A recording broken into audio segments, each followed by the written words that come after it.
Want to expand the reach of your content? Start a podcast.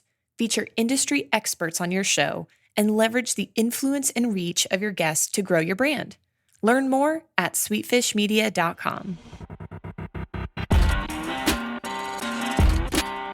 You're listening to B2B Growth, a daily podcast for B2B leaders.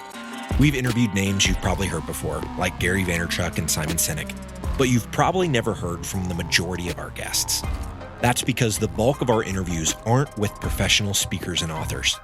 Most of our guests are in the trenches leading sales and marketing teams. They're implementing strategy. They're experimenting with tactics. They're building the fastest growing B2B companies in the world. My name is James Carberry. I'm the founder of Sweetfish Media, a podcast agency for B2B brands, and I'm also one of the co-hosts of this show. When we're not interviewing sales and marketing leaders, you'll hear stories from behind the scenes of our own business. We'll share the ups and downs of our journey as we attempt to take over the world. Just kidding. Well, maybe. Let's get into the show.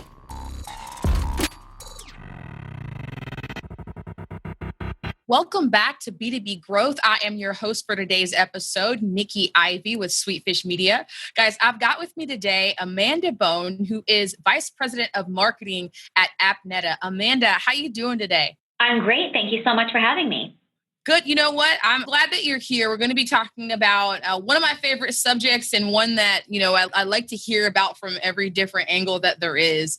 And that's how to get sales and marketing alignment in high growth companies. And so I can't wait to dig into that with you. But before we do, Amanda, I would love it if you would just give us a little bit of background on yourself and what you and the folks at AppNeta have been up to these days.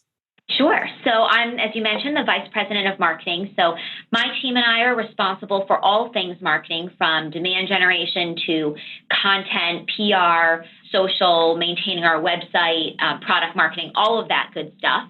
And we do that in pursuit of helping our sales team really penetrate the IT market. So a little bit about what AppNeta does. We are in the network performance monitoring space. So what does that mean for us marketers? Well, all of us rely on critical applications, whether that's Salesforce or Google or Office 365, to get our work done. And you know that when one of those applications isn't working, it is painful and it stops you from being able to do your job. And so what IT is tasked with is making sure that that doesn't happen, that you don't lose productivity because you can't access the network or those critical applications. And so what AppNeta does is we empower IT to have visibility so that they can solve those sorts of problems, ideally before you even see them as problems or recognize them in your workflow. So it's really important work you guys do, absolutely, because if that was left up to the Nickies of the world, we'd be in a lot of trouble. So with respect to sales and marketing alignment, that relationship is a really important one. But as we all know, it's one that just seems to be super difficult to get right. And it's something everybody is striving for. Talk a little bit, Amanda, about why you think it does prove so difficult for so many organizations.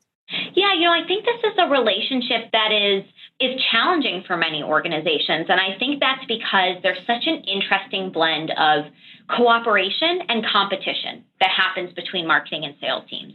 On one hand, we're all working together for the same goal. More sales is good for all of us.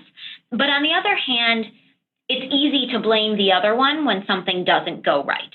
And so as a result, you kind of get this tenuous relationship, right, with this push-pull. And I think so much of that really starts from the top.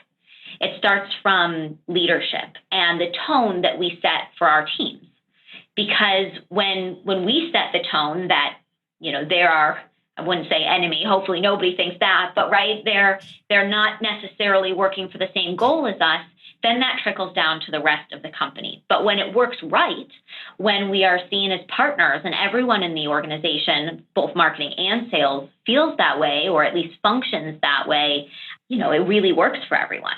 There was a great example, which I couldn't make up if I tried, where I was recently talking to a sales rep at an event we were at, and he said to me, Amanda, how can I get you more budget? And I sort of took a step back, like, what?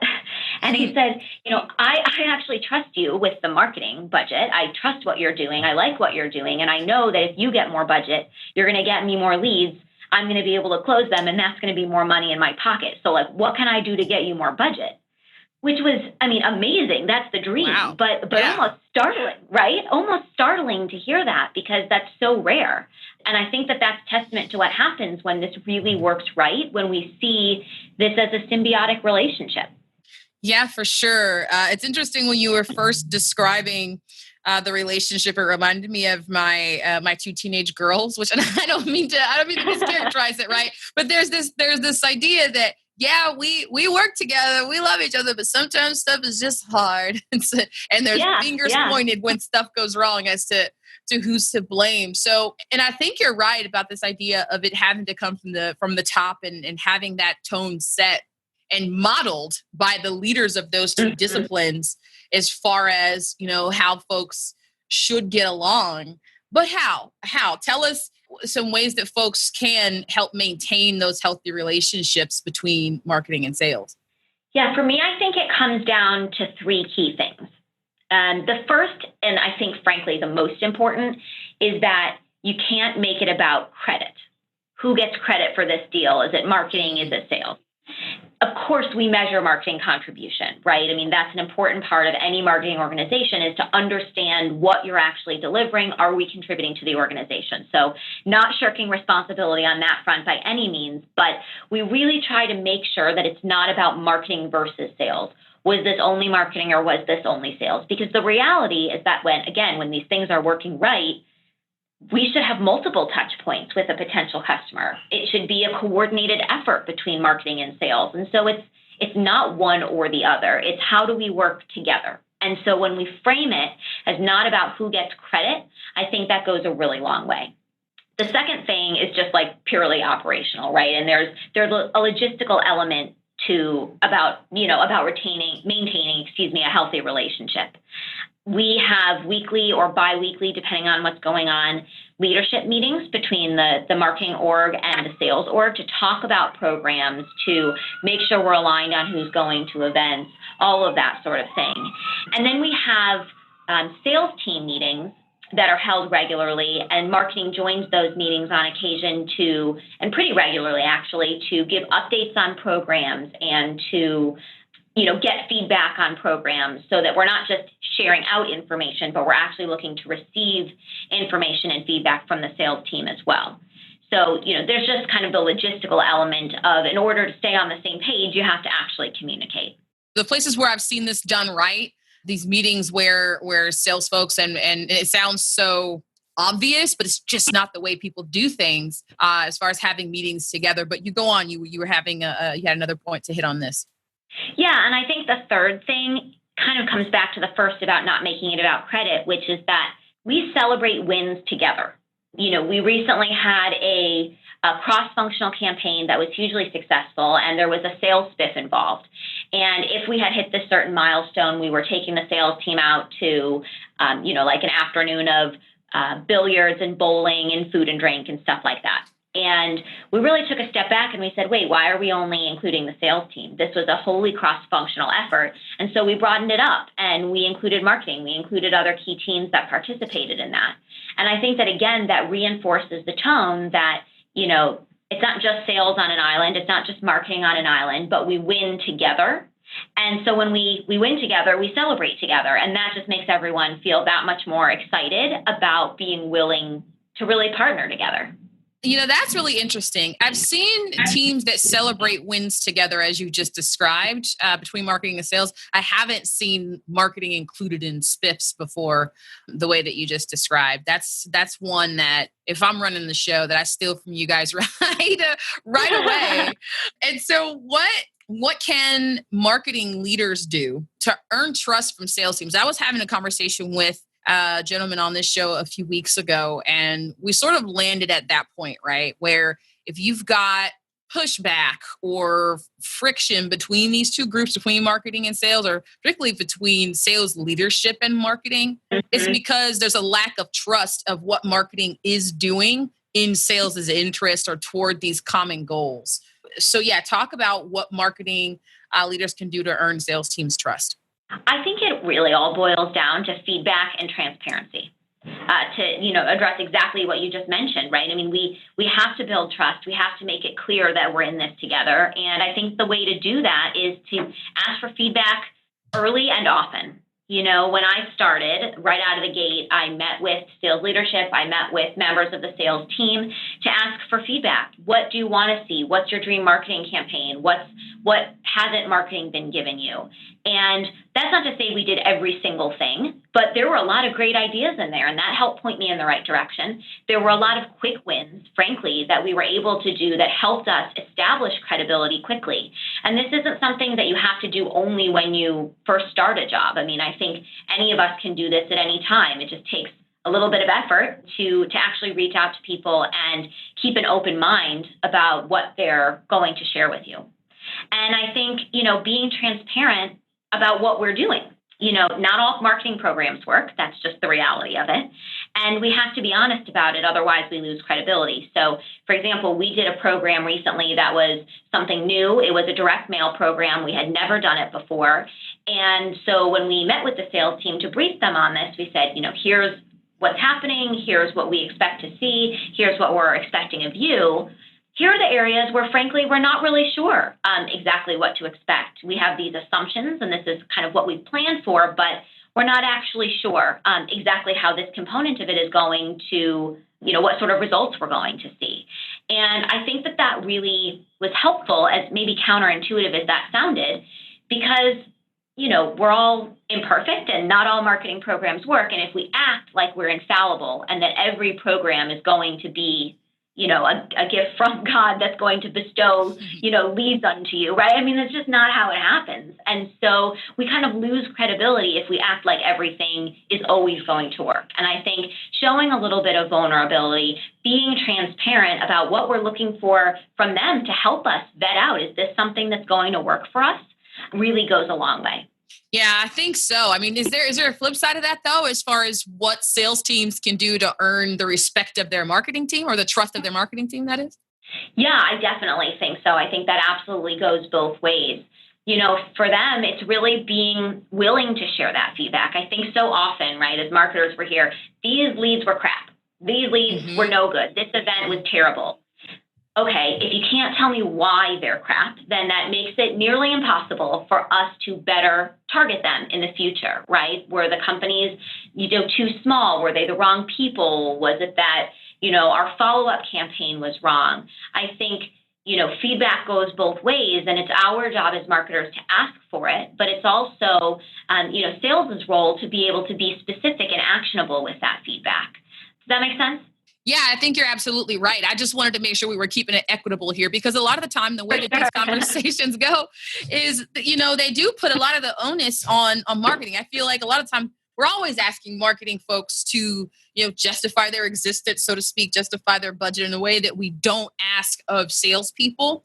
And then you guys marketers still get comments like the ones you mentioned about leads being crap, we need better leads. And so the truth is always somewhere in between, right? And so Absolutely. As a person who spent some time in the startup sales streets, I just always want to make sure I'm keeping us honest and accountable as well. But because frankly, over the time that I've been doing this show, I've talked to mostly marketers and have gotten to understand and respect what you all do in a way that I didn't have access to as an individual contributor on a sales team. And so thank you for the way that you laid all this out for us. I got to ask you, any parting thoughts or recommendations for people who are reaching for having this healthy relationship between these two disciplines? Alignment doesn't just happen. I think that's kind of my most important takeaway here. It's something that requires thought. It requires effort from both parties. We all say we want sales and marketing alignment, but it's not, to your point, it's not up to only marketing to drive that. It's not up to only sales. We both have to be willing to collaborate and work together to create that sort of environment. And, for us, that how we've been successful at this comes a lot from our company culture. We have 3 values: transparency, performance, and trust. And so, that really has been the guideline for how we operate the company and how we think about this relationship between sales and marketing. But even with that as our company culture and sort of the underlying foundation of how we do things at AppNeta, this is still a relationship that we work at every day and every week, trying to make sure that we can be the best we can be for our teams.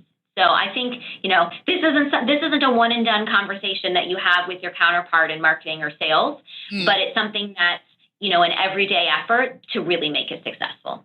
I love it. I love that you hit that last point as well. It's not like, all right, we aligned. Moving on. Exactly. And so now this part of the show, now that you've laid this all out for us and I've been able to successfully pick your brain, it's time for you to tell us what you've been putting in it. It's time for you to talk about a learning resource that you engage with that is either informing your approach or that's just got you excited these days. That's a good question. I really love HBR, the Harvard Business Review, because I think they have some really useful tips about just generally how you manage a team, how you think about business. And I think a lot of times we sort of think, well, I'm a marketer, I have to read lots of marketing stuff. And that's true. There are tons of really valuable marketing books, marketing publications. I definitely pay attention to those as well. But I think sometimes, especially on the topic of sales and marketing alignment, we're not actually talking about marketing tactics here. We're talking about people, how to motivate people, how to get the results that you want for your business. And so sometimes it's really helpful to up level and think about more than just marketing and think about business. And I think that HBR Inc. also has a lot of great articles about that, does a nice job of kind of helping you to zoom out and think about the macro things that your business is facing beyond just the day-to-day marketing tactics. I love it. HBR for the win. And I think you're so right. As far as getting out of your disciplines or even your industries, echo chamber and learning from folks that are doing things successfully in the broader sense, right? Because what we're really talking about at the end of the day is how humans relate to and learn from and work alongside other humans, which is applicable, right? Which is applicable whether you're a marketer, a salesperson, or anything else. So thank you so much for laying that out. I've had the best time with you having this conversation and laying out some of these really actionable, thoughtful points as far as how to achieve that alignment. And so I know that just like me, our listeners are going to become fast fans of yours and want to keep up with you. Amanda, tell us how folks can connect with you. Yeah, probably the best way is you can reach me on Twitter. It's at Amanda Bohne. Bohne is Bohne. And I look forward to hearing the feedback, hearing what's working or not working for folks. Can't wait to connect. Thank you so much. This was great. I have a million other questions to ask you on subjects that don't have anything to do with alignment, but just because of your experience and your expertise and your passion for this thing, I think I'm just going to have you on again. So thank you so much, Amanda. Thank you. Thanks so much. You too. Bye-bye. We totally get it. We publish a ton of content on this podcast, and it can be a lot to keep up with. That's why we've started the B2B Growth Big Three, a no-fluff email that boils down our 3 biggest takeaways from an entire week of episodes. Sign up today at sweetfishmedia.com/big3. That's sweetfishmedia.com/big3.